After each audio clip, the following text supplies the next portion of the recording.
Oke,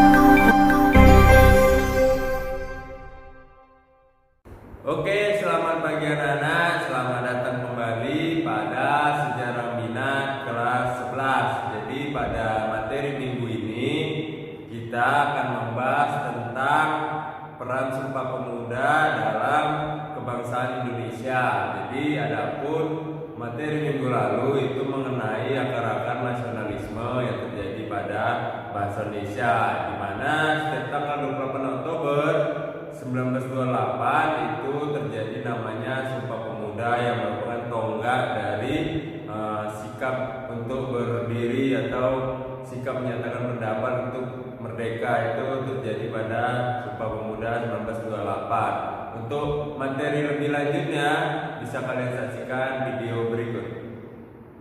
Sumpah Pemuda, latar belakang. Sumpah Pemuda lahir dari keinginan para pemuda untuk mencapai pemahaman dan perjuangan yang sama menuju persatuan Indonesia. Organisasi Pemuda 7 Maret 1915, Satiman Kadarman Sunardi mendirikan Trikoro Darmo.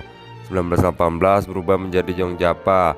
Yong Japa menginspirasi berdirinya Yong Sumatran Bon, Yong Pasundan, Yong Minahasa, Yong Celebes, Yong Ambon, yang semua cita-citanya memajukan Indonesia. Kongres Pemuda, para tokoh dan aktivis pergerakan pemuda terutama dari Yong Yava dan JSB yang kemudian disebut diri Pemuda Sumatera, banyak yang juga ikut dalam politik debating club.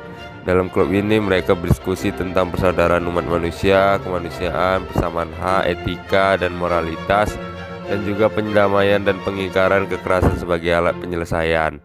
Kongres Pemuda 1, 30 April 2 sampai 2 Mei 1926. Kongres Pemuda yang pertama ini dilaksanakan di Batavia atau Jakarta. Kongres Pemuda 1 dilaksanakan dari tanggal 30 April sampai 2 Mei 1926. Kongres Pemuda 1 diketuai oleh Muhammad Tabrani. Kongres ini bertujuan untuk memajukan persatuan kebangsaan dan mengeratkan hubungan sesama organisasi pemuda. Berbagai masalah akademis dibicarakan untuk mencari dasar-dasar yang bisa mempersatukan tentang adat istiadat, kedudukan perempuan dan bahasa. Hasil dari Kongres 1 ini adalah dilaksanakannya Kongres Pemuda 2 untuk Kongres Pemuda 2 diselenggarakan pada tanggal 27 sampai 28 Oktober 1928. Kongres Pemuda 2 dipimpin oleh Sugondo Joyo Puspito dari PPPI dan wakilnya Joko Marsaid Yong Japa.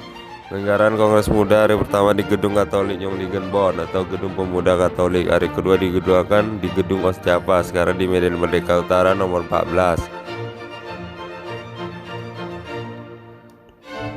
Sumpah Pemuda. Pertama, kami putra-putri Indonesia mengakui bertumpah darah yang satu, tanah Indonesia. Kedua, kami putra-putri Indonesia mengakui berbangsa satu, bangsa Indonesia. 3, kami putra-putri Indonesia menjunjung tinggi bahasa persatuan, bahasa Indonesia. Dalam peristiwa Sumpah Pemuda yang bersejarah tersebut diperdengarkan lagu bangsa Indonesia untuk pertama kali yang diciptakan oleh W.R. Supratman. Setelah itu secara betul-betul perkumpulan pemuda mengadakan kongres pembubaran diri mereka masing-masing. Yong Japa 27 Desember 1929, PPI 31 Desember 1929, Yong Celebes 15 Maret 1930, Yong Sumatran Bon 23 Maret 1930. Makna Sumpah Pemuda dalam perjuangan Indonesia.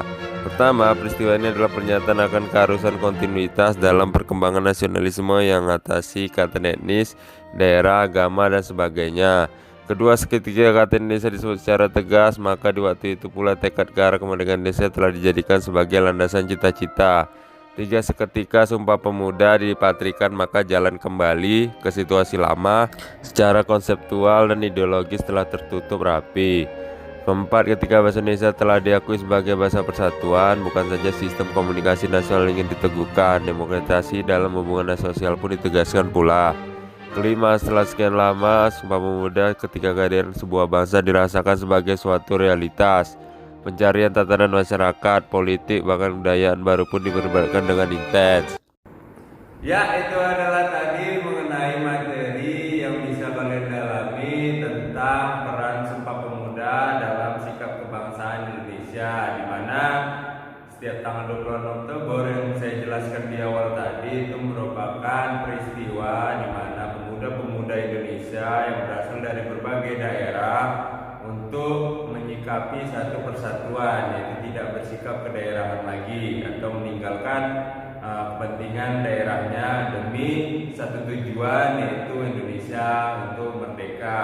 Jadi untuk sesi tanya jawab selanjutnya bisa kalian atau kita diskusikan di Discord. Semoga di masa pandemi ini kita atau kalian tetap dalam keadaan sehat, semangat darinya, tetap rajin olahraga agar pertemuan kita berikutnya kalian tetap aktif maupun bisa mengikuti daring. Selamat pagi.